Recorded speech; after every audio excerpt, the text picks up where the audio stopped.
Hello दोस्तों, मैं doctor Asad Anees. आज आप लोगों से बात करेंगे टूथ एक्सट्रैक्शन के बाद यानी दांत निकलवाने के बाद क्या क्या सावधानियां बरतनी चाहिए, क्या क्या प्रिकॉशन लेना चाहिए, किन चीज़ों से हमको बचना चाहिए और किन चीज़ों को करना चाहिए। जो लोग चैनल पर नए हैं प्लीज़ वो लोग चैनल को सब्सक्राइब कर दें ताकि जो भी डेंटल से रिलेटेड एडवांसमेंट है, रिसर्च है, वो आपको मिलता रहे। जब भी दांत को निकलवाएं या दांत का एक्सट्रैक्शन कराने की जरूरत पड़ी तो सबसे पहले ये जरूरी होता है कि एक क्वालिफाइड डॉक्टर के हाथ से ही टूथ एक्सट्रैक्शन होना चाहिए, दांत निकलना चाहिए।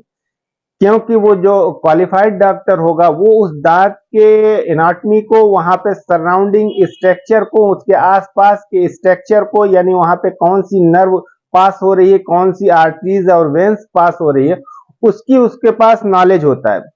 उन सब चीजों को, उन आर्टरीज को, वेन्स को, नर्व को सेफ रखते हुए किस तरीके से दांत का एक्सट्रैक्शन होना चाहिए ये एक क्वालिफाइड डॉक्टर ही जान सकता है। दांत निकलवाने के ही मामले में नहीं, चाहे कोई भी बीमारी हो, जिस्म की कोई भी बीमारी हो, तो हमेशा यही होना चाहिए कि आप उस संबंधित बीमारी के डॉक्टर से ही, क्वालिफाइड डॉक्टर से ही उस बीमारी का इलाज कराएं। सबसे पहले हम डिस्कस करेंगे कि दांत निकलवाने के बाद एक डेंटिस्ट क्या करने का इंस्ट्रक्शन देता है, क्या करना होता है उसमें। सबसे पहले जब एक डेंटिस्ट दांत को निकालता है तो वहां पे निकालने के बाद एक गाज पीस या पट्टी के रोल को वहां पे दांत निकले हुए हिस्से पे लगाया जाता है, यानी पेशेंट उसको कम से कम 40 मिनट तक दबा के रखना होता है।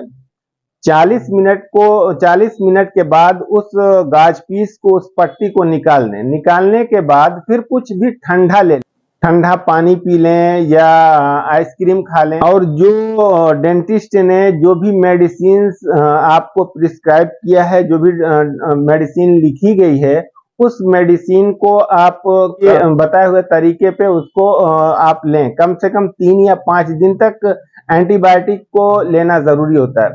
हाँ, जब दांत निकाले जाते हैं तो वहां पे उस एरियो को सुन कर दिया जाता है। जब सुन किया जाता है तो हो सकता है कि कभी 2 घंटे 2.5 घंटे के बाद सुन का असर खत्म होने के बाद आपको पेन हो सकता है, तो उस टाइम आप पेन किलर ले सकते हैं। 2 से 3 दिन तक आप पेन किलर का इस्तेमाल कर सकते हैं। उसके बाद अगर पेन नहीं रहता है, कोई दर्द नहीं रहता है उस जगह पे, तो आप पेन किलर को स्किप कर सकते हैं, छोड़ सकते हैं। बाकी एंटीबायोटिक लेना जरूरी होता है।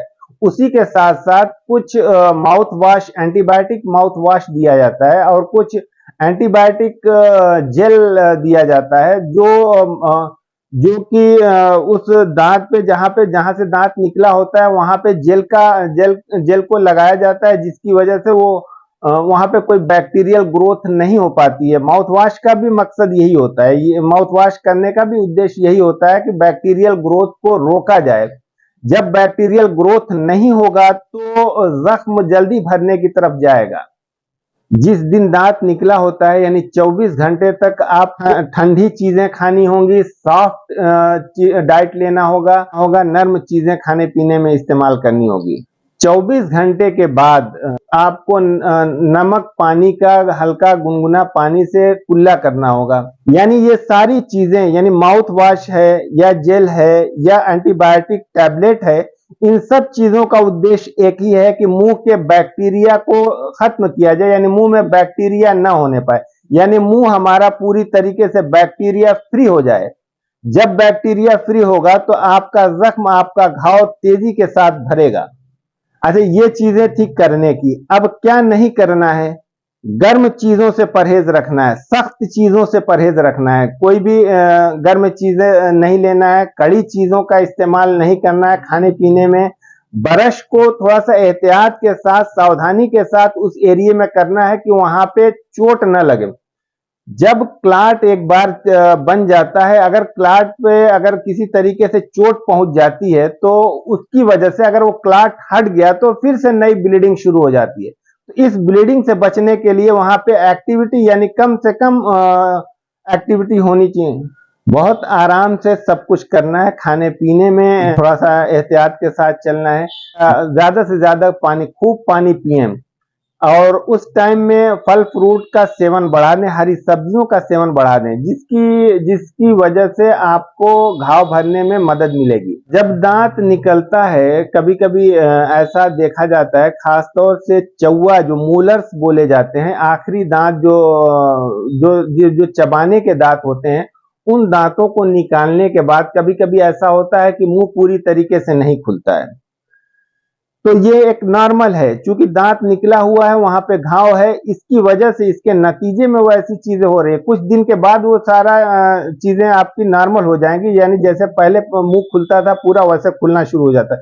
वक्ती कुछ देर के लिए आपका ऐसा हो सकता है कि मुंह पूरी तरीके से ना खुले। कभी कभी चेहरे पे सूजन आ जाती है उस एरिया में जहां से दांत निकला हुआ होता है, तो वो ये भी नॉर्मल है।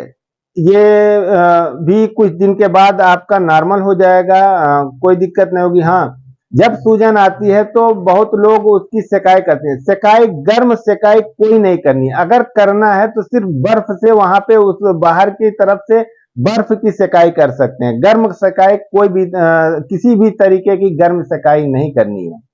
तो इस तरीके से अगर आप डेंटिस्ट के इंस्ट्रक्शन को फॉलो करेंगे तो आप जल्दी से जल्दी स्वस्थ हो जाएंगे, सेहतयाब हो जाएंगे, और आपका घाव बहुत जल्द भर जाएगा।